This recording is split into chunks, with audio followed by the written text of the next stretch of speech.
K-nearest neighbors is really an incredibly useful algorithm. One of my favorite things about it is that it lends itself well to drawing pictures. We'll start by looking at using it for classification, being able to take a data point and say whether it belongs to category A or category B. Here, in this example, we're looking at mushrooms. So we're mushroom hunting, and we would like to be able to identify whether a mushroom is edible, safe to eat, or toxic, may kill us. Huge disclaimer, I know nothing about identifying mushrooms. Nothing here is factual or will help you identify safe mushrooms to eat. Notionally, this is a fun problem because a trained mushroom hunter can gather mushrooms that are delicious safely and avoid the ones that are toxic, even when the two are fairly similar, by being able to hone in on distinguishing characteristics. This is exactly what we want from a good classification algorithm.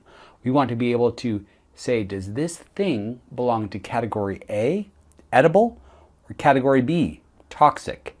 And in this case, the consequences are quite severe. So in this imaginary world, the height and cap diameter of a number of mushrooms were collected. The ones known to be toxic are identified as crosses, and the ones known to be edible are identified with circles. You can see that there's definitely a pattern here, but there is no clean way to say mushrooms higher than a certain height are all toxic or all edible. Mushrooms with a cap diameter greater than a certain threshold are all toxic or all edible. The two groups are tight, but the boundary between them is wiggly and irregular. What we'd like to be able to do, the classification problem, is given a new mushroom where we know the height and we know the cap diameter, we'd like to be able to determine, is it toxic or edible? Can we use this set of examples to classify a new mushroom? The K-nearest neighbors approach is to look and find the closest neighbors to the point that we care about. K refers to the number of neighbors that we try to find. In this case, there are 5 neighbors within that circle. In practice, small numbers for K tend to work well. 5, 7, even 1, depending on your problem. Just look for the very closest neighbor. When working with a 2-class classification problem, so either toxic or edible, it's really convenient to have a K that's odd, because that way if you have 2 of one and 3 of the other, you can go with the one that has the largest number. One will always outvote the other. If you have 3 classes or more, then there's always a possibility of a tie. So you have to handle that tie in some way that makes sense given your data and the problem you're trying to solve. For now, we'll stick with a 2-class classification problem, and we'll stick with a K that's odd. So in this image, K is 5. All 5 of those neighbors are toxic. Therefore, KNN says a mushroom located at the plus sign with that cap diameter and that height will also be toxic. If we look at a different location, we can see where the plus sign is there with that cap diameter and that height, the 5 closest neighbors are all edible. So in that case, that would be predicted to be edible. In this location, the 5 closest neighbors includes 3 edible mushrooms and 2 toxic mushrooms. The edible outweighs the toxic, so that point would be declared edible. And you can see by looking at the plot that that definitely falls within the spread of the other edible mushrooms. So that's a very reasonable decision to make. Then, if we look at another point, if it includes, say, 4 edible mushrooms and 1 toxic mushrooms, definitely classified as edible. Here's one where we see a border case. In this location, we see a plus sign that seems to be very close to where the edible mushrooms are and the toxic mushrooms are. It technically includes 3 edible mushrooms and 2 toxic mushrooms, so it should be classified as edible. But if I'm looking at that, I'm thinking maybe that's going to be toxic. That's close enough to the rest that it might be toxic. So this is an example of where you may want to choose a different solution than a majority vote to determine your classification. That's a separate topic. We'll dive into that more in a later video. But this illustrates the concept of k nearest neighbors. You find the nearest k data points and you have them vote on what the winning category is. Now, the choice of k makes a difference. Let's say we also in this data set had an edible mushroom that we had found that has a cap diameter and height that places it out here amidst the other toxic mushrooms. Now, if we would like to know, if we would like to guess whether a mushroom with this cap diameter and height is toxic, we could say use a k of 1, find the closest neighbor, which is edible, and say, well, it's very close to this other edible mushroom that we found, so it's probably edible too. Now, if we have 100% confidence in our prior data and our labeling of that data, this is not a bad way to go. But if we have some noise in our data set and we think maybe some of our points are mislabeled, then this is not a good way to go because any mistake gets propagated. A way to protect against this is to have a larger k. So if we ramp that k up to be k equals 5, that just includes the edible mushroom and 4 toxic mushrooms. Those 4 toxic mushrooms will override the vote from that edible mushroom and it will be classified as toxic. So depending on what we believe about the accuracy of our data, that will affect the choice of k. A higher k does more correction for noise and inaccurate data points. A lower k gives us greater resolution.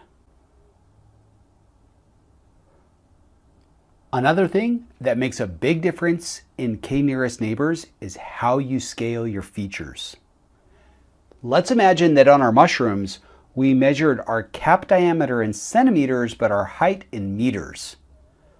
What that would do effectively is squish all of our data down toward the x-axis. It's still perfectly valid. That's a valid measurement. It's still accurate. It's still conveying the same information. But if you look now, when you draw a circle around this particular point of interest, it captures, if you squint just barely, 1 toxic mushroom and 4 edible mushrooms. If we replot this exact same set of data and this exact circle with the height in centimeters instead, we get this really elongated ellipse that captures, just barely if you look closely, the 1 toxic mushroom and the 4 edible mushrooms. This, to casual eyeball, would clearly be a toxic mushroom. That plus sign is nested right down in there with the other toxic mushrooms, but because of how the features were scaled, it captured all of those other edible mushrooms above. The feature scaling matters. This means that when using k nearest neighbors, it's not enough to blindly feed your raw data into it, but that you have to think carefully about each dimension of your data and imagine a 1 unit difference in that dimension and try to estimate all of those dimensions and make sure a 1 unit difference means about the same thing in each case. An alternative, which we won't go into in detail here, is that you can learn a feature scaling. You can adapt and shift those feature scalings to give you the best possible results. I'm going to put a plug in here. The End-to-End Machine Learning Course 221 on k nearest neighbors walks through several examples of implementing KNN on different data sets, and one of the things we do is adaptive feature scaling. So if you'd like to walk through how to actually implement this in Python and have access to the code, please take a look at course 221 at End-to-End Machine Learning. Another thing that makes a difference in k-nearest neighbors is your distance metric. So not just feature scaling, but how you combine those features to make a distance. So imagine in our little space here with just two measurements, height and cap diameter, we have a circle here that represents our neighborhood, our closest neighbors. What this circle implies is that we're using an L2 norm. We're taking the height squared and the cap diameter, the difference in cap diameter, squared, adding it and taking the square root, and that's the distance. It's the Euclidean distance. It's the as the crow flies distance if you're looking at a map. It makes a nice circle. All of the points on that circle are an equal distance from that plus sign. But that's not the only way to make a distance metric. We could also take and just add up the individual dimensions. We could say the distance is the height in centimeters plus the cap diameter in centimeters, also known as the Manhattan distance or the Mahalanobis distance or the L1 norm. This is another perfectly valid way to create a distance. When working in just two dimensions, the L2 norm is a really convenient way to visualize distance. But when working with a lot of features, you get a very high dimensional space. There's some counterintuitive mathematical results that show that as the dimensionality of your space gets high, everything starts to gravitate toward being roughly the same distance apart in this L2 norm. But that's not true for the L1 norm. So if you have a high dimensional space, I really like the L1 norm for a distance. So this is something to consider when you're using k-nearest neighbors. If you're looking at, say, distances on a map, the L2 norm, the Euclidean distance, makes great sense to use because physically, that is the distance. That was the intuitive motivation for the notion of distance. But if you have a long laundry list of features, then the L1 norm or some other distance metric may be a better way to go. There are exotic distance metrics that you can use. I really like the L1 norm because it's so simple to explain and compute. We can use k-nearest neighbors not just with continuous data like height and diameter, but also with categorical data. So imagine now we're looking at mushrooms in a different way, and it's actually the cap diameter combined with the cap shape, whether it's indented or rounded, whether there's a little divot in the middle or it's nice and convex all the way across.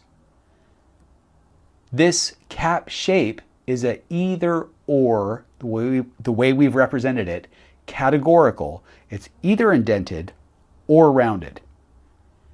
And so that means all of our mushrooms either fall on this line that lines up on the next to indented or this line that lines up next to the rounded. And then the cap diameter is a continuous variable and it's spread across. If we want to use k-nearest neighbors here, we can do the same thing. We can treat it the same way. For instance, if we want to know, we find a mushroom in this location that's indented and it has this cap diameter, we'd like to guess whether it's toxic or edible. We look for, in this case, the 7 closest neighbors, k equals 7. We find 2 are toxic, 5 are edible. We can declare it edible. But don't forget, scaling matters. And in this case, what that means is the distance that those two lines are apart change the results that we get. Here's another example. If we're looking at this location and using k equals 5, we could look for the 5 closest neighbors and find that right here among the indented cap shapes, this mushroom would be projected to be edible. Even though an eyeball check says, you know what, it's sitting there among the indented cap shapes where all the rest are toxic, it's probably toxic. But this is an example of shifting the feature weight or the feature scaling so that the cap shape just doesn't carry much weight. And in that case, those other edible mushrooms with rounded tops would overpower the toxic mushrooms with indented tops and cause that position to be projected as edible. To repeat, feature scaling really matters, also with categorical data. We can also use k-nearest neighbors for regression. That is, if we don't want to assign a category to a data point, but we want to assign a value to a data point. Let's step back and say, now we're not interested in categorizing whether a mushroom is toxic or edible. We're interested in estimating the mass based on the height and the cap diameter. We've collected some data points for a given height and for a given cap diameter. The number represents the total mass of that mushroom. And you can see as the cap diameter gets larger, as the height gets larger, the mass gets larger. That makes sense. That makes sense all around. Now, if we want to look at a new point, we find a new mushroom, we know its height, we know its cap diameter, and we'd like to estimate its mass, we can use k-nearest neighbors to do that too. We look, for this case, k equals 5. We look at its 5 closest neighbors. We list all of their masses, 51, 52, 59, 67, 73, and we can take the average of that. In this case, that is 60.4. So by that scheme, we would estimate that this point has a mass of 60.4 grams. Now, looking at that, you might decide that's a good estimate. You might decide it's not. It is to the right of 67, but that 67 is already kind of low, between 51 and 59. So maybe that's about right. If we take a median, we get a 59, which is even lower than our 60.4. So maybe that's a better answer, maybe it's not. What you use depends on you. This is a choice that you get to make about the model. You can think of it as a hyperparameter. It's something that you choose, and the way to choose is you run them both on data that you already know, and you see which gives you the better result. So 2 equally valid ways to do it. A third way to do this is to take all those data points and weight their influence by how close they are to the point that you care about. So in this case, we do take our 5 closest neighbors, but some of those are much closer than others. 51, 52, 73 are kind of all out closer to the borders, to the edge of that circle. 59's in the middle. That 67 is really close. So using that, we give the closest data points the most weight. And if we weight this, then we might find that the weighted mean would be higher, closer to 67, maybe 66. Again, depending on the nature of the problem that you're solving, you can choose to use a weighted voting scheme. Such schemes exist for categorical data as well. You can, depending on how close the data points are, they can have a larger or a smaller vote. So k-nearest neighbors, in my opinion, is highly underrated. They have 0 training time. They're lazy, which means there's no model to train. All the calculation they do is when you ask it to do inference, when you ask it what the category of or the value of a new data point is. So that means there is no training time at all. Compare that to the hours or weeks or even computer centuries used to train other models, deep neural network models, for instance. Another great thing about k-nearest neighbors is sample efficiency, meaning that you don't have to collect very many data points before you're able to start making good, useful inferences about your space that you're working in. This, again, in contrast with, say, neural networks, where if you're doing categorization, you might need tens of thousands of examples of your data before you can start to reliably categorize new points into their classes. K-nearest neighbors is explainable. If you ask me why the algorithm picked a certain value at a certain point, I can point to the specific measurements around it that influenced it and tell you exactly how they contributed. That type of explainability is very rare. And if you're in a system where you need to know why a certain answer was arrived at, you can't do better than K-nearest neighbors. It's also incredibly easy to add and remove data. GPT-3 is a natural language processing approach.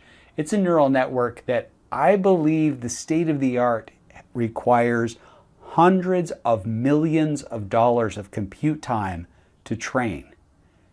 If you wanted to remove the influence of one piece of text from that data, you would have to take it out of your data set, out of your training set, and retrain the whole thing at the cost of another multi-hundred million dollar check.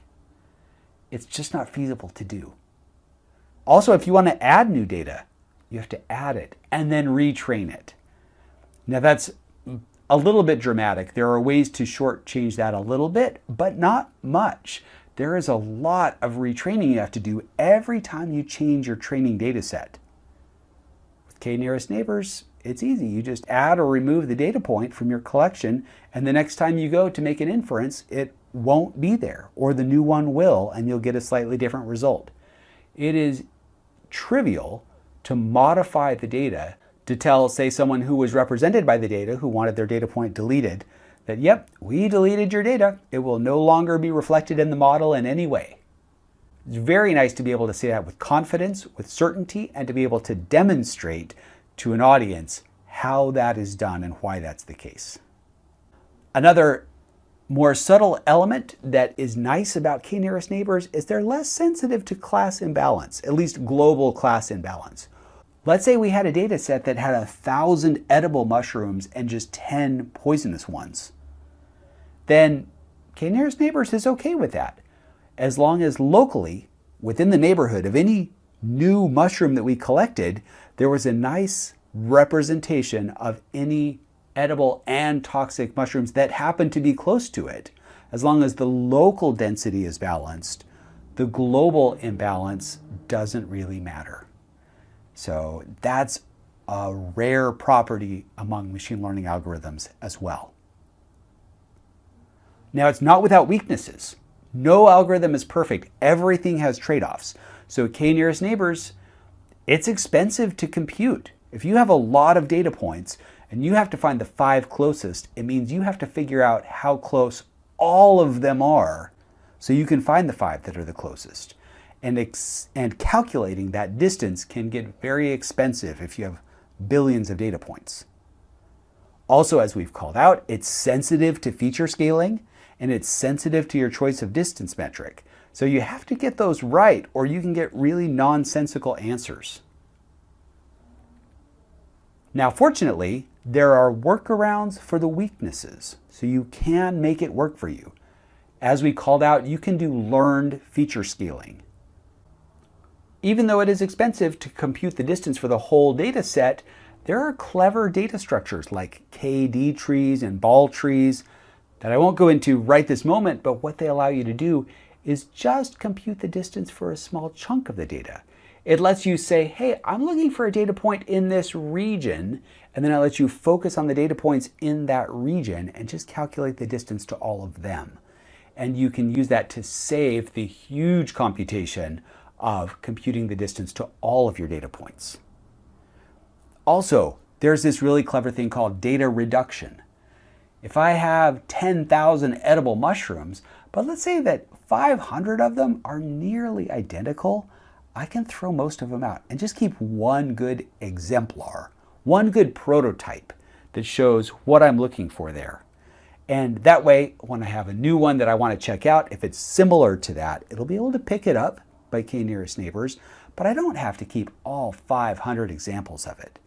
So by doing clever data reduction, making sure that the examples you keep are spread nice and evenly across your feature space, you can still get very high quality answers, but at a small fraction of the data storage and compute requirements. I will call out that methods for doing data reduction are a topic of active research. This is not a solved problem. Good data reduction methods depend very much on the nature of the data and the problem you're trying to solve.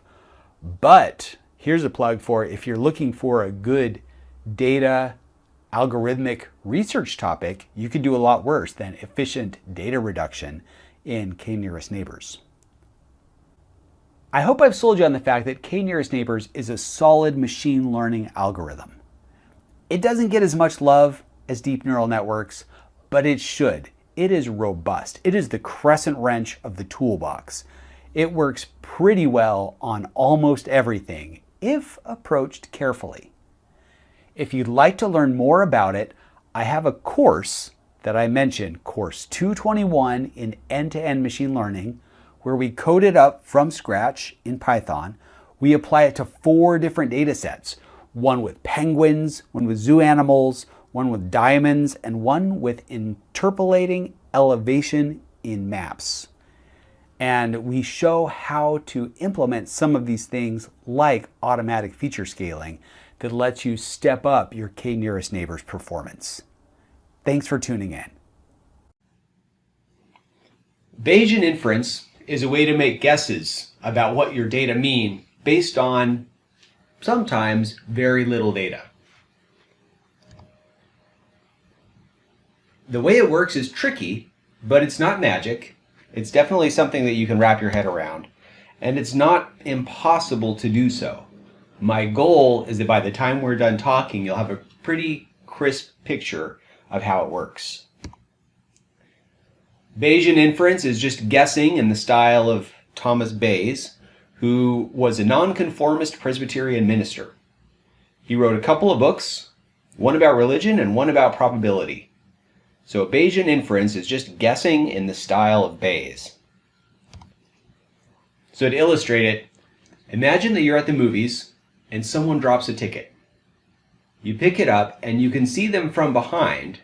You know they have long hair, but you don't know whether they're a man or a woman, so you have to make a guess. Based on what you know about the attendees at your movie theater, you might say, "Excuse me, ma'am, is this your ticket?" Now imagine instead that this person is standing in line for the men's restroom. Knowing this extra piece of information, you might make a different guess.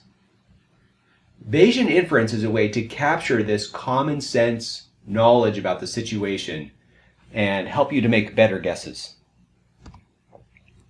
So to put numbers to this dilemma at the movie theater, let's assume out of 100 women at the movies, 50 have short hair, 50 have long, and out of 100 men at the movies, 96 have short hair and 4 have long. In this case, we can see that there are definitely more women with long hair than men with long hair. So it's a safe bet to assume this person's a woman. Now we just made a subtle assumption that there are about the same number of men and women at the movies. This assumption no longer holds when we move to the men's restroom line. Here, let's say there are 2 women out of every 100 people and 98 men, maybe women keeping their partners company. There's still one with short hair and one with long hair. It's still half and half long and short hair, but now there are 4 times as many men with long hair than women with long hair in this group. Now the safe money is to bet that this person is a man. So to draw this a little differently, out of 100 people at the movies overall, we'll make this assumption explicit that 50 of them are women, 50 of them are men, so this is how the different categories break down. In the line for the men's restroom then, they break down a little differently. So to translate this to math, the probability that a person is a woman is the total number of women divided by the total number of people, 50%. Similarly for men. Moving to the men's restroom line, the probability that someone is a woman is 2%, 98% for men. Now, Bayes' theorem is a little bit tricky, so to be very precise, we're going to have to talk math. So if you bear with me for just 3 probability concepts, we'll lay the foundation for presenting Bayes' theorem. The first one is conditional probabilities. If I know that a person is a woman, that's the condition, what's the probability that that person has long hair? So it's written as probability of long hair given that a person's a woman. So to get this, we just divide the number of women with long hair by the total number of women, 50%. And this doesn't change whether there's 50 women in your group or 2 women in the group. Still, if we know that a person is a woman, the probability that they have long hair is 50%. We can do the same thing with men. Probability that someone has long hair given that they're a man is 4%. So conditional probabilities, if I know that B is the case, what's the probability that A is also the case? This is not, you can't reverse B and A and have this be true. So for instance, if I know that the thing I'm holding is a puppy, what's the probability that it's cute? The probability is very high. If I know that the thing I'm holding is cute, what's the probability that it's a puppy? Well, it might be a puppy, it might be a kitten, it might be a hedgehog, it might be a small human. There's lots of things that it could be. So the probability there is less moderate. So these things are not interchangeable in conditional probabilities. Now, concept 2, joint probabilities.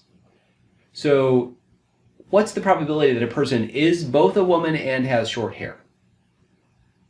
So to calculate a joint probability, you first find their conditional probability. Well, if I know that they're a woman, what's the probability that they have short hair? And then you multiply that by the probability that they're a woman. So in this case, 0.5 times 0.5, we get a 0.25, which is exactly what we knew it was going to be. And the same is true for all of our different conditions. So we can do this for the men's restroom too. The probability that someone is a man and has long hair, 4%. Someone is a woman and has long hair, 1%. Joint probabilities are different than conditional probabilities. Here, the probability that A and B is the case is the same that the probability that B and A is the case. So the probability that I'm having a jelly donut with my milk is the same as the probability that I'm having a milk with my jelly donut. These two conditions, these two situations are identical, so we can swap the order. And finally, concept 3, marginal probabilities. If I wanted to say figure out the probability that someone has long hair, I just add up all of the different ways that someone can have long hair. They can be a woman with long hair or a man with long hair. In the men's restroom line, that's a 1% probability plus a 4% probability, or a 5% probability overall. And you can do the same thing for short hair, 95%. Now, this last concept finishes our foundation. We can get to what we really care about. We know that this person has long hair. What's the probability that they are a man or a woman? This is a conditional probability, but it's the reverse of the one that we know. And we don't know how to answer this yet. So, this is where Thomas Bayes comes in. He noticed something really cool.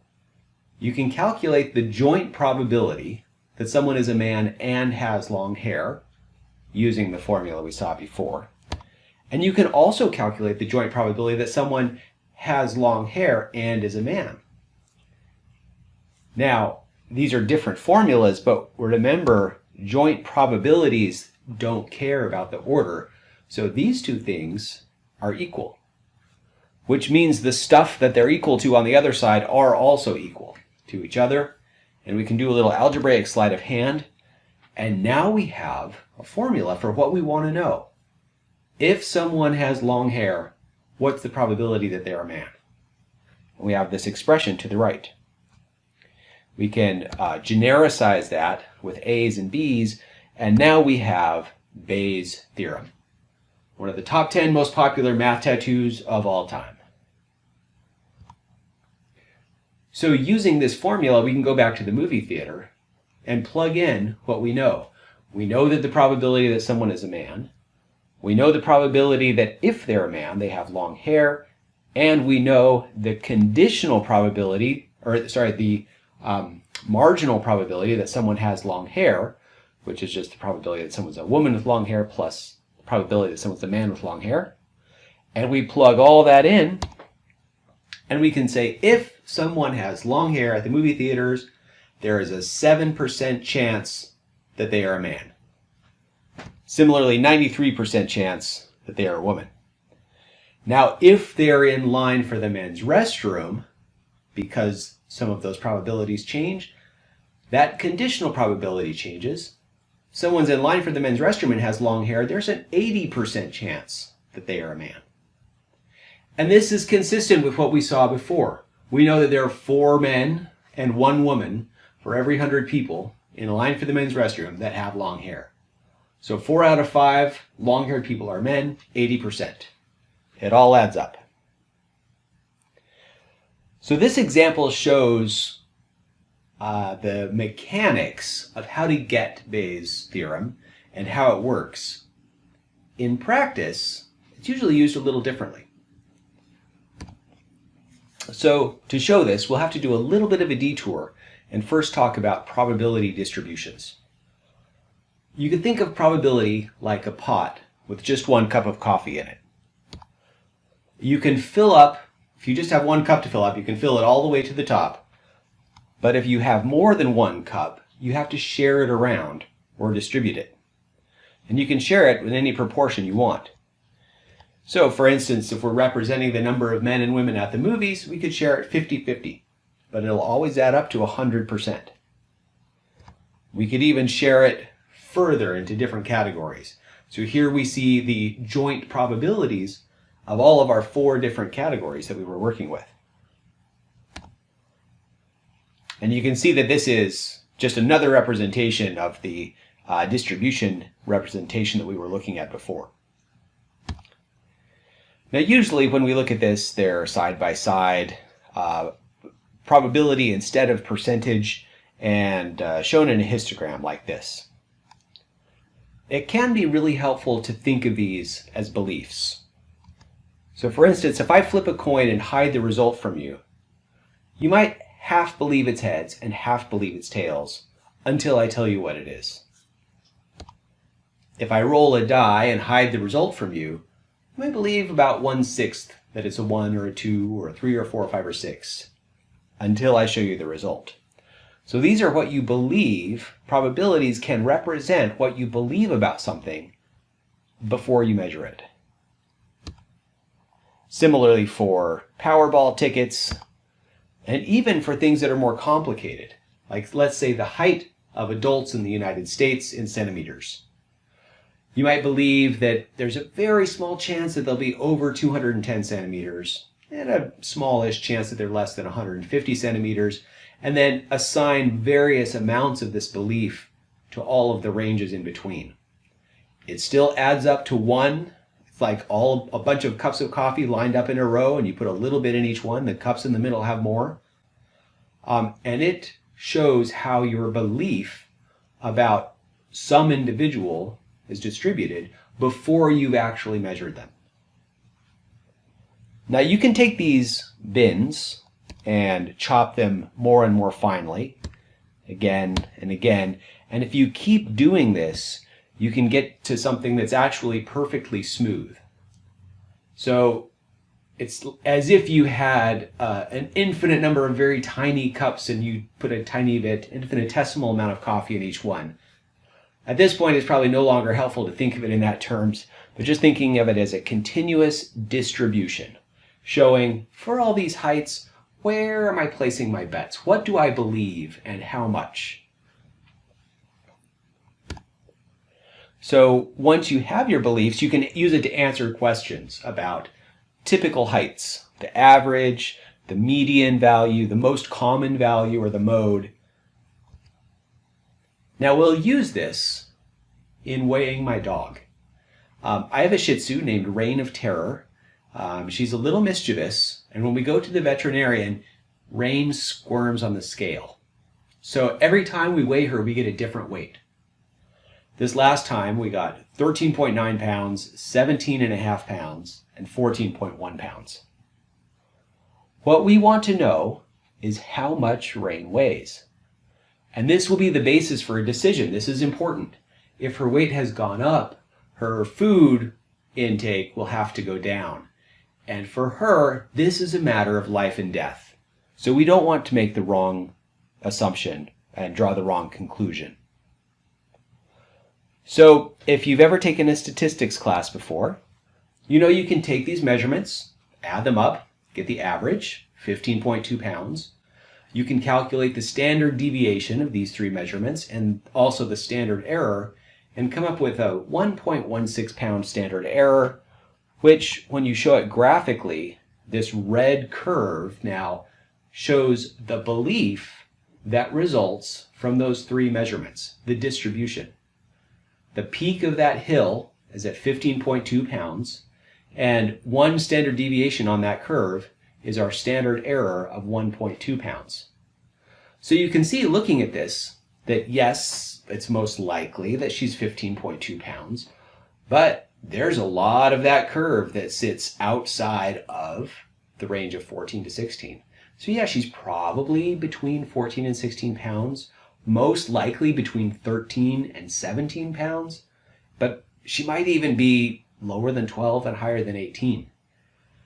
That is a really wide range, and it's not a great basis for making a decision.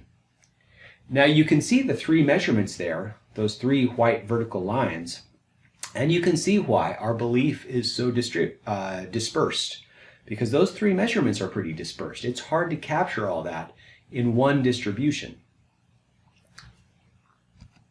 So let's try it again with Bayes' theorem. So the way we'll do this is, instead of A and B, we'll substitute in W for her actual weight and M for the measurements that we took. Now this term over here, the probability distribution of the actual weight, is our prior. This is what we believe about her weight before we put her on the scale. The probability given a weight of getting certain measurements are the likelihood associated with those measurements. And then the posterior is what we believe about her weight given those measurements. So you can think of this as we start with a belief, we take some measurements and we update it, and then we have a new belief when we're done. This term on the bottom we're going to ignore for the most part. It'll be a constant, but it's called the marginal likelihood. So we're going to start by not assuming anything about her weight. Could be 1 pound, 10 pounds, 20 pounds, 100 pounds. We're going to let this be uniform and we're going to let the data speak. So now our formula looks like this. We can further simplify it. And so we want to calculate this. We want to calculate the probability of our measurements occurring given a weight. And we want to do this for all of the possible weights. And then we'll end up with a new distribution, which is our belief. What's the probability of each of those weights occurring given the measurements? So these two things are identical. So let's start, for instance, by assuming, what if she weighed 17 pounds in reality? Now, because our measurement process is very noisy, as we saw, if she weighed 17 pounds, we would expect those measurements to be distributed as shown here. Some would be up way above 18 pounds, some would be down around 14 pounds, where we actually measured, but not very many of them would be. So to calculate now the probability of our measurements occurring, given this weight, we find what the probability of each individual weight is of occurring, and we multiply that times that times that. Now these two are pretty small. When you multiply two small things together, they make something very small. So the probability of her being at 17 pounds is pretty small. We shift our belief over and say, well, what if she was 16.5 pounds? What if she was 16 pounds? And we recalculate it each time, multiplying all of those actual probabilities together. And then by the time we're done, this is what we've measured at each of those weights. This is the likelihood of each of those occurring. And you can see that the maximum likelihood occurs at 15.2 pounds. And this is commonly called the maximum likelihood estimate, where you start with uniform assumptions on your weight. And it just so happens that the standard error on this is exactly what we calculated before. A very cool connection here. When you take the average and calculate standard deviation and standard error, it gives you the likelihood that you would get by doing Bayes' method and assuming a uniform prior, not assuming anything about what the result's going to be. So, we've already established, though, that that's a really broad result and not helpful. So we need to start over now, and let's start with what we know. So some background information. Rain was 14.2 pounds the last time we went into the vet. And she doesn't seem noticeably more heavy to me. My arm is not that well calibrated, but I'm going to assume that she's within about a pound of where she was before. So I take that prior, and this is the form that it takes. A normal distribution centered on 14.2 pounds, and you can see that most of that bulk is within plus or minus a pound. And it extends a little bit further out. Allow for the possibility that she's actually gained a lot or lost a lot of weight, but probably she's pretty close. This is what I believe before I even put her on the scale. This is the probability, the probability of her being a given weight. So this time we're not neglecting the prior term. We're not setting it constant. We're going to use it. And the way this plays out now is we assume, okay, what if she were 17 pounds? Well, we need to multiply that now by the probability of our prior showing that she's 17 pounds, which actually makes that quite small.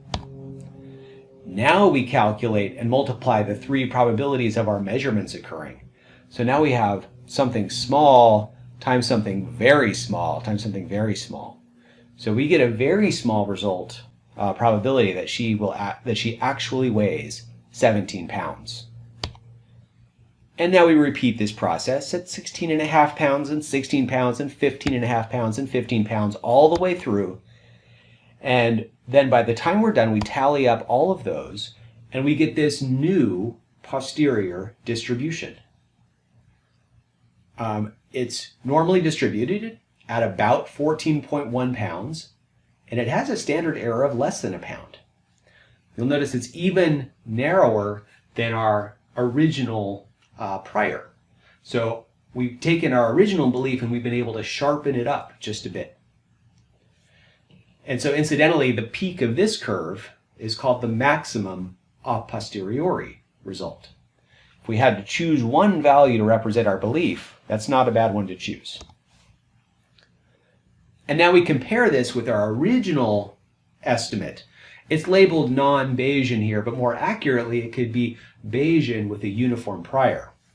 You can see that it is much broader, and also the peak of that curve is in an entirely different place.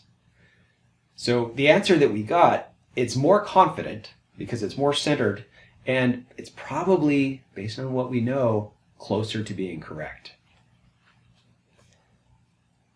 So this is how Bayes' theorem is used most often in data science or in analysis. It's a prior that you then update based on your measurements to sharpen up and get a revised set of beliefs. So there's a lot of times that it makes sense to use Bayesian inference. Sometimes we just know things. Like if we're measuring age, we know that everyone is more than 0 years old. And so we can take that information and build it in, and we can get sharper estimates with fewer measurements. Now, so it should, if you're paying attention, make you a little bit nervous. We humans are actually not always aware of what we believe, and putting it into a mathematical distribution can be very tricky. More importantly, The reason we're measuring something is because we want to learn about it. We want to be able to be surprised by our data. So if we believe something that's not true, it can make it hard or impossible to learn from our data. I like how Mark Twain phrased this. He says, "It ain't what you don't know that gets you into trouble. It's what you know for sure that just ain't so." So the way to avoid this pitfall is to always believe things that we think are impossible, at least just a little bit. So by leaving this room for something to be possible, we can do like Sherlock Holmes says, and once you've excluded the impossible, then whatever remains, however improbable, must be the truth. We don't want to exclude the improbable out of hand, because then we're left with nothing. Alice, in a conversation with the Red Queen, summed it up well too. "There's no use in trying," she said. "One can't believe impossible things." "I dare say you haven't had much practice," said the Queen. "When I was younger, I always did it for half an hour a day. Why, sometimes I've believed as many as 6 impossible things before breakfast." So the secret to using Bayesian inference well is to keep believing impossible things. Thanks for your attention. Here's how you can get in touch with me if you'd like to carry on the conversation. I look forward to talking with you again soon.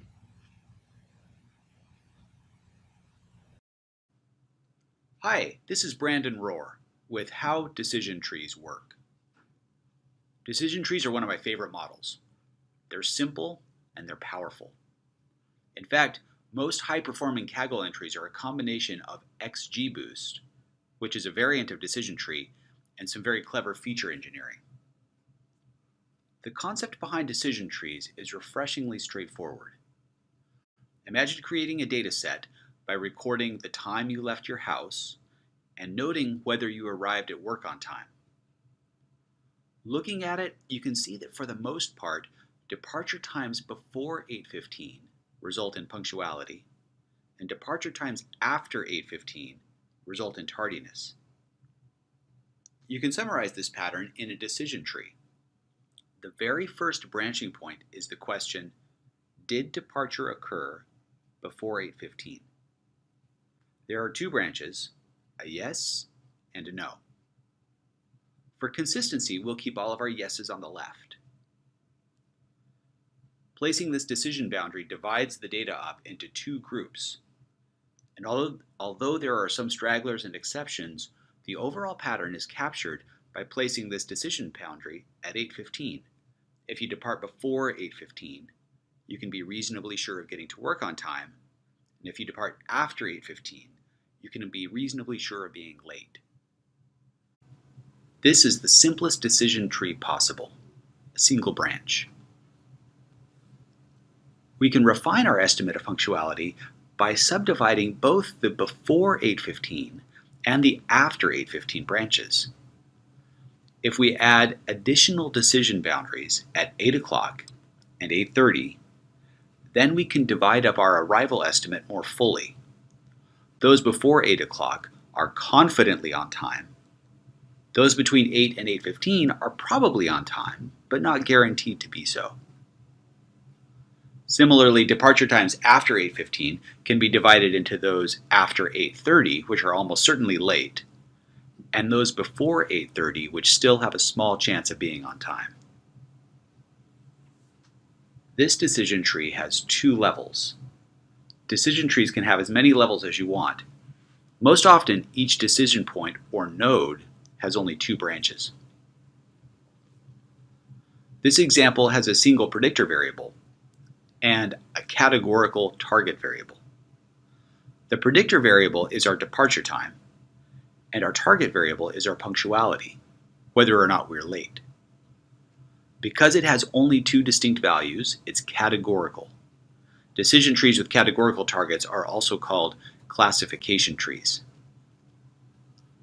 We can extend this example to the case where there are 2 predictor variables. Consider both the departure time and the day of the week. We'll start counting at Monday equals 1, so Saturday equals 6 and Sunday equals 7. Inspecting the data, we can see that on Saturday and Sunday, the green-filled donuts, representing being late, extend further to the left. This means that leaving at 8:10 is probably sufficient to get you to work on time on a weekday, but probably not on the weekend. To represent this in a decision tree, we can start as we did before by putting a decision boundary at 8:15. Any departure times after 8:15 are likely to be late. Departure times before 8:15 are inconsistent. Before, we assumed that they would be on time, but now we can see in the data that that's not entirely true. To make our estimate better for the weekends, we can subdivide the before 8:15 departure times into weekday and weekend. Now, a weekday departure before 8:15 is confidently on time. However, weekend departures before 8:15 are mostly on time, but not entirely. We have updated the decision tree with a node that reflects this new decision boundary.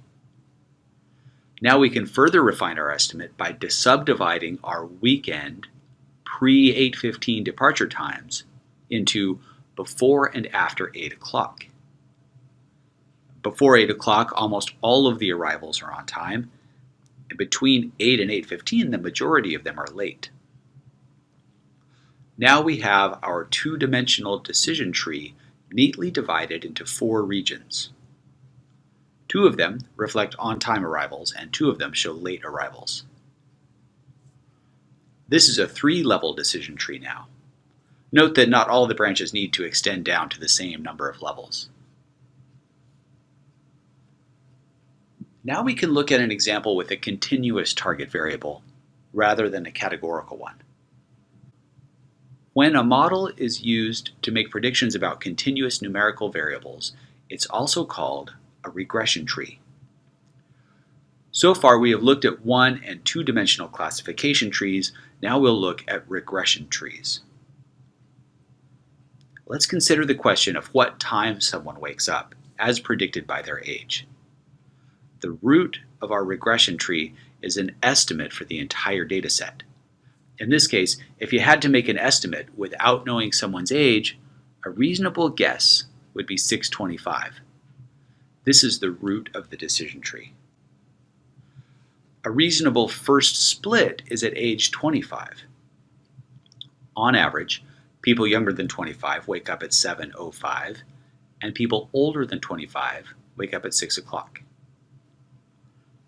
There's still a lot of variation in the younger group, so we can split it again. Now the people younger than 12 can be estimated to wake up at 7:45, and people between 12 and 25 can be estimated to wake up at 6:40. The over 25 group can be meaningfully subdivided too. Those between 25 and 40 wake up on average at 6:10, and those between 40 and 70 wake up on average at 5:50. There's still a lot of variation in the youngest group, so we can further subdivide it. By slicing again on age 8, we can refine the estimates to more closely fit the data. We can also subdivide the 40 to 70 group on the 58-year line. Notice that we're getting to where we only have 1 or 2 data points per leaf of our tree. This is a dangerous condition and can lead to overfitting, which we'll talk more about in a minute. The resulting tree lets us make a numerical estimate depending on someone's age. If I need to estimate the wake-up time for a 36-year-old, for instance, I can start at the top of the tree. Are they younger than 25? No. Go to the right. Are they younger than 40? Yes. Go to the left. The estimate then becomes 6:10 a.m. The structure of the decision tree lets you sort people of any age into their respective bin and make an estimate about their wake-up time. We can also extend this regression tree example to have 2 predictor variables. If we consider not only someone's age, but the month of the year as well, then we can find even richer patterns. In North America, days are longer in summer months, and it gets lighter earlier in the morning. In this completely unrealistic example, children and teens are unburdened by the rigorous schedules of work and school and have their wake-up time driven by when the sun comes up. On the other hand, adults fall into more regular patterns, fluctuating only slightly with the seasons. Again, older people in this example tend to wake up a little earlier. We construct this decision tree much the same as the last one. We start with the root, a single estimate that roughly fits the entire data set, 630. Then we look for a good place to put a decision boundary. We split the data on age 35, creating two halves, one for our under 35 population with a wake-up time of 7:06, and one for our over 35 population with a wake-up time of 6:12. We repeat the process, subdividing our younger population on whether it is before or after the middle of September, and whether it is before or after the middle of March. This isolates the winter months from the summer months. Winter months have a wake-up time of 7:30 for those under 35, and in the summer months it's 6:56. Then we can revisit our over 35 population and split them again on age 48 to get a more accurate representation. We can also go back and subdivide our under 35 winter wake-up times on age 18. Someone under 18 in the winter will wake up at 7:54 as opposed to 6:48 for those over 18. You can start to see the emergence of the tall corner peaks. As we make each additional cut, the shape of our decision tree becomes a little bit closer to that of the original data. Also, you'll notice in the upper right-hand plot that the decision boundaries begin to slice the dataset into regions of approximately uniform color. The next cut continues this trend, focusing on dividing those younger than 35 in summer months to those older and younger than 13. The shape of the model becomes even more similar to that of the data. You can imagine continuing this process until the model closely represents the smooth trend underlying the data. Each decision region would become progressively smaller. The approximation to the underlying function in the data would become progressively better. The power of decision trees is not without pitfalls. An important one to watch out for is overfitting. Returning to our example of a single variable regression tree, age versus wake-up time, imagine that we continued to make cuts on the age axis until there were only one or two data points in each bucket. When we get to this point, the decision tree explains and fits the data very well. It fits too well. Not only does it capture the underlying trend, the smooth curve that the data follows, but it also catches the noise, the unmodeled variation that's included in the measured data. If we were to take this model and use it to make predictions about new data, the noise from the training data would actually make our predictions less accurate. Ideally, we want a decision tree to capture the underlying trend, but not to capture the noise. One way to safeguard against this is to make sure that there are more than a handful of data points in each leaf of our decision tree. That way, any noise will be able to average itself out. Another thing to watch out for is having lots of variables. We started with a one-dimensional regression tree, then included month data to create a two-dimensional regression tree. Decision trees don't care how many dimensions we have. We could, for instance, also add latitude, the amount of exercise someone gets on a given day, their body mass index, and any other variables that we think might be relevant. To visualize this, we'll use a trick shared by Jeffrey Hinton, a renowned deep neural network researcher. He recommends, to deal with hyperplanes in a 14-dimensional space, visualize a 3D space and say 14 to yourself very loudly. The challenge when working with many variables then becomes deciding which variable to branch on when growing our decision tree. If there are very many variables, then this can require a lot of computation. Also, the more variables we add, the more data we need to reliably choose between them. It's easy to get into a position where the number of data points is comparable to the number of variables. When our data set is represented as a table, this manifests itself as the number of rows being comparable to the number of columns. There are methods for dealing with this, such as randomly selecting a variable to divide on at each branch, but it's something to keep an eye out for and handle mindfully. As long as you keep your eyes open for places where decision trees might fail, you're free to take advantage of their strengths. Decision trees are fantastic for when you want to make as few assumptions about your data as possible. They're quite general. They can find nonlinear relationships between your predictor variables and your target variable, as well as nonlinear interactions between predictor variables. Quadratic, exponential, cyclical, and any other relationships can all be revealed as long as you have enough data to support all the necessary cuts. Decision trees can also find non-smooth behaviors, sudden jumps, and peaks that other models like linear regression or artificial neural networks can hide sometimes. There's a good reason that decision trees consistently outperform other methods on data-rich problems. Thanks for tuning in, and I hope this is helpful in building your next project.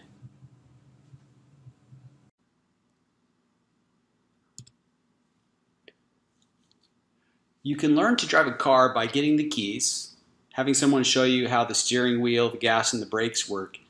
Try it out in a quiet parking lot, and then ease yourself onto the open road. And before long, you're able to get yourself to the grocery store and to a friend's house, and you can get done the basics.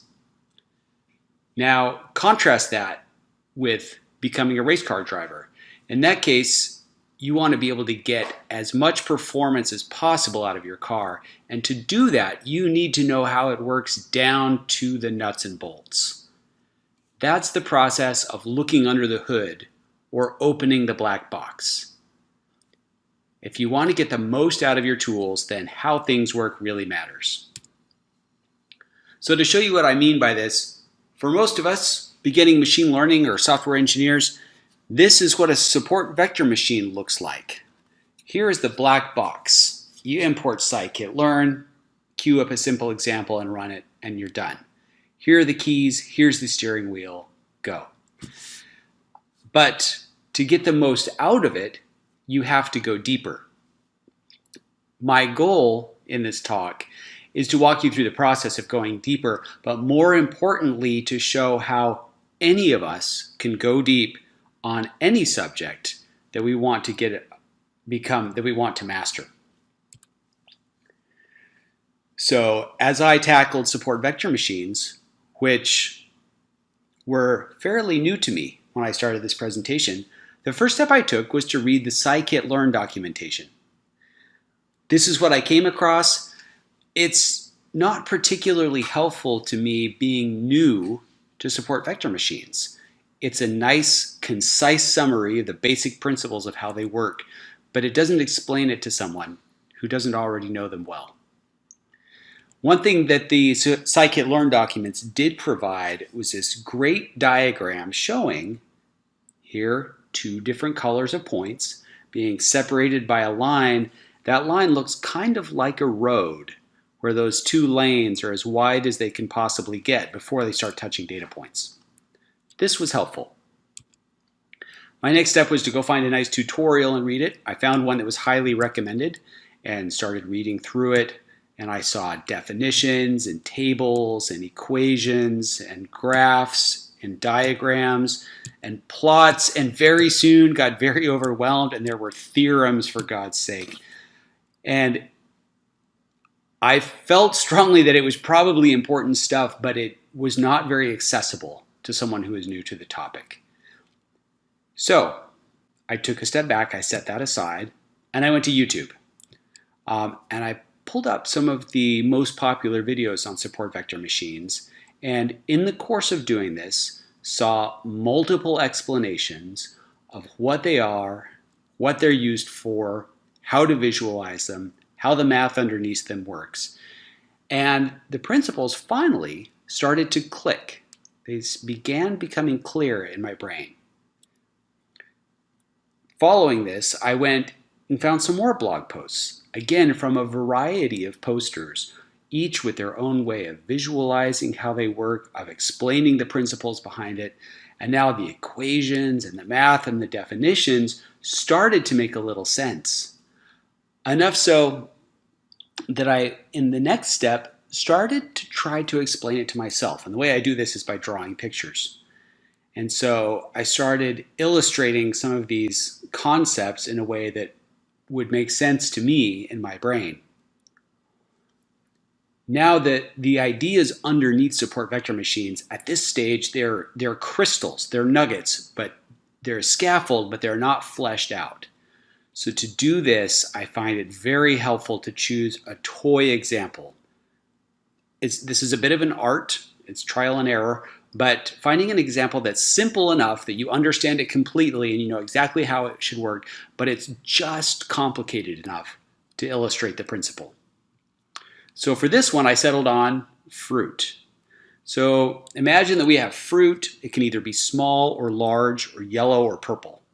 Now, any small fruit is a plum. If it's yellow, it's not yet ripe, but if it's purple, it's ripe and good to eat. Any large fruit is a peach. If it's yellow, it's great to eat, but if it's purple, it's rotten. You don't want to eat it. So in this example, we have in the world of peaches, there's a size axis and a color axis, and you can see the good things to eat are at the upper left and the lower right.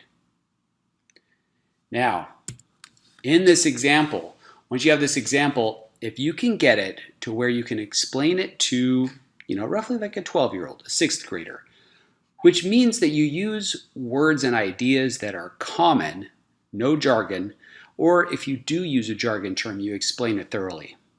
So here's my attempt to do that for support vector machines.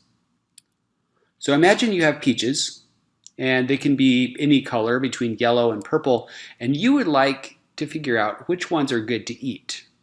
You'd like to know, in fact, if you get a new peach, based on its color, whether you should eat it or not. So what you do is you get a bunch of peaches, and you grab one and you try it. You get one that happens to be yellow, you taste it, it's good. So you make a green circle and put it at the point that represents its color. You grab another one that's pretty purple and you taste it and it's nasty, it's rotten. So you put a black X at the point that represents its color. And you do this again for a few more peaches, some yellow ones, some purple ones, some ones in between. And before long you have a data set that looks like this. The green circles all show good peaches, the black X's show bad peaches. Now that you have all this data, you would like to make a prediction. Based on a peach's color, do you expect it to be good to eat? Support vector machines allow you to do this. And what they do when you have two groups of data is they come and they put what looks like a road in between them. There's a dotted center line and then two lanes, and it tries to make that road as wide as it can possibly get until the outside of those two lanes bump up against your two data sets. The center line is the divider between the two groups. Anything to the left of that will be assumed to be good to eat. Anything to the right of that will be assumed to be bad to eat. And the lanes on either side are called margins, for lack of a better term. Now, imagine though that in this set of peaches, this can be trickier. What if you have some that don't really fall with the group? You get some yellow peaches that just don't taste right, or you get a purple peach that for some reason tastes amazing. Now the data set, there's nowhere you can draw a line that separates the green circles from the black X's. But what you can do is still create a dividing line with its margins, but any data point that is on the wrong side of its margin gets a penalty based on how far it is over. And so you can move the position of this dividing line and the width of its margins to take that penalty and add that penalty in and still make that as small as you possibly can. So you can still use support vector machines in cases where your data isn't completely separate.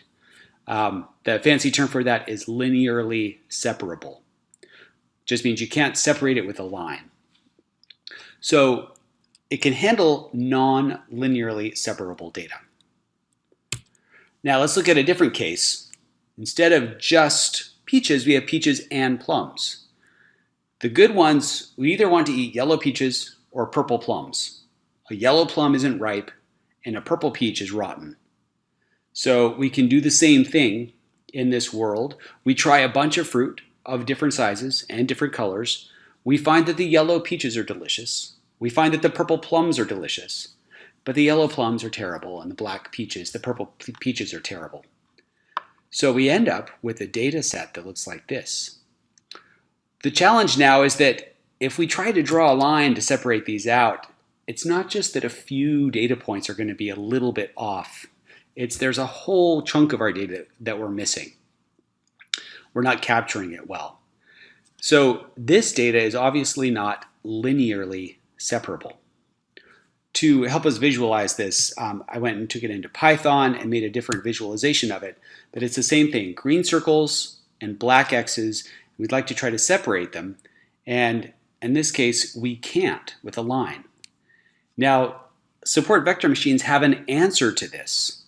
What you do is you imagine that all of these data points are not on a flat plane, but they're on a sheet of rubber. And you can pick that sheet of rubber up and you can stretch it and bend it and warp it however you want. And you can probably visualize here that if you take that and bend it just right and slice it, you can separate out the good to eat fruit from the bad to eat fruit. And this is exactly how you would do it. If you can now, with a single straight slice, you can separate these things out nicely. This trick of bending your sheet of paper, of warping it, is called the kernel trick. And it refers to how it's calculated. But in practice, all you need to know is you can take this space that your data is in, this paper that it's on, and twist it and bend it however you want. You can take and hold down the middle and pull up all four edges. Or you can pull up all four edges and pull up the middle and leave a little ring low around the middle, or low around the center. Or you can take it and pull it up and pull it down and make it like an egg crate so that you can capture really irregularly spaced data, and with a single slice, you can separate it all out from each other. So the kernel trick is really powerful. And in fact, there is no limit to what you can do with this space to bend it. To illustrate another way that it's powerful, let's consider a slightly different problem. Now we have fruit. We don't care about the size, but we have 5 different colors. Green peaches are unripe. They're not yet ripe. Yellow peaches are ripe, so they're good. Orange fruit is an unripe plum, and a purple is a ripe plum. And then a black fruit is rotten. So the good ones to eat are the yellow peaches and the purple plums. Any other color is bad to eat. Now you can see that all of this data, it's just on one line, but there's no nice way to slice it to separate the green circles from the black X's. Now we can use the kernel trick. We can take that line essentially and bend it however we want. One way to do that is to just make a single bend in it, like a smiley face. And you can see that, great, we bent it, but still those circles and X's are not laid out so that with a single cut, we can separate them from each other. Now, the cool part about the support vector machine kernel trick is that you can come back and bend your space again in a different direction. So this represents a 2-dimensional kernel. And now it's not too hard to see that with the right slice, you can come in there with the plane and separate out those green circles from those black X's. Now, if you look carefully, you'll notice that this slice is actually not exactly the one you'd want. It kind of misses, but you can imagine where it would go to separate those out.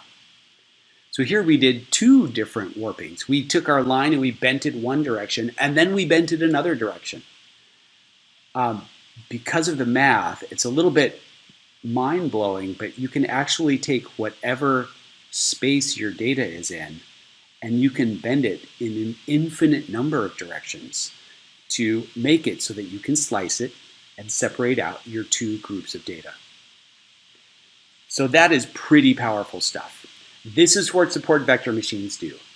They take and find the best slice that separates out two groups of data, and if your data is hard to separate, you can warp and twist your space until you find a way to separate it. Okay, so that's the explanation.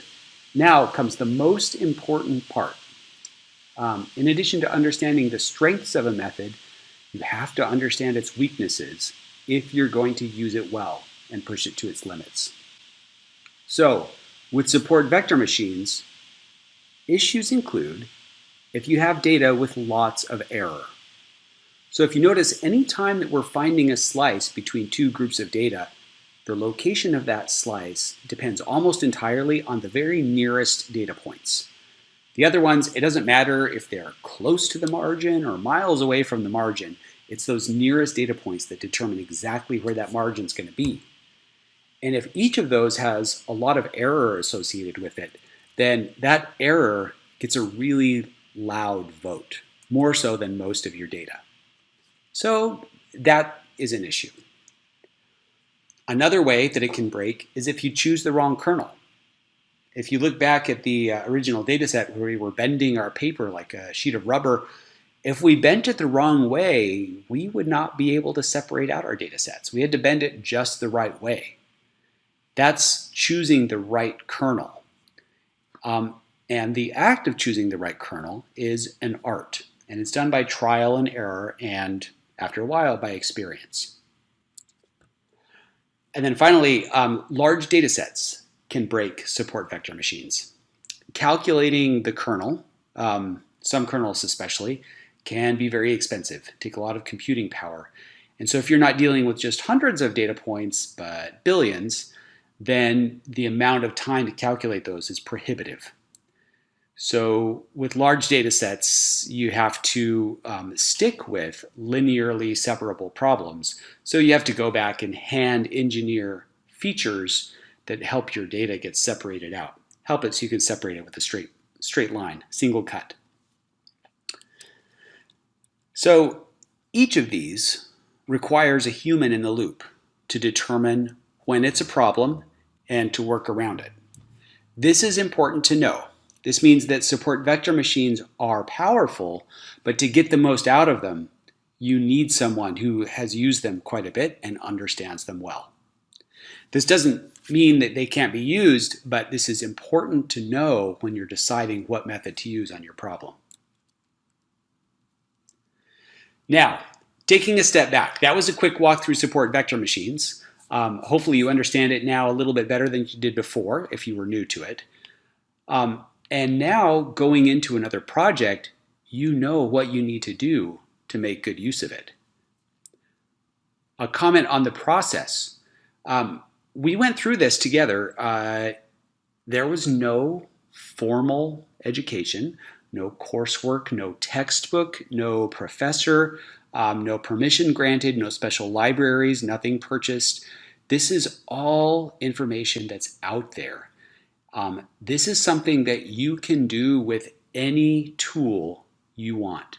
You can take and open the box and see what's inside. You can lift up the hood and you can see what the pieces are and how they work together. It's not an easy process, and sometimes it's quite painful, but it is something that you have at your disposal. And it's something that, in the cases of my key tools, I have found it very worth my while. So I encourage you, when you have something that you think you might need to use heavily, take some time, open the box, figure out how it works so you go from a grocery getter to a really high-performing race car. Thank you.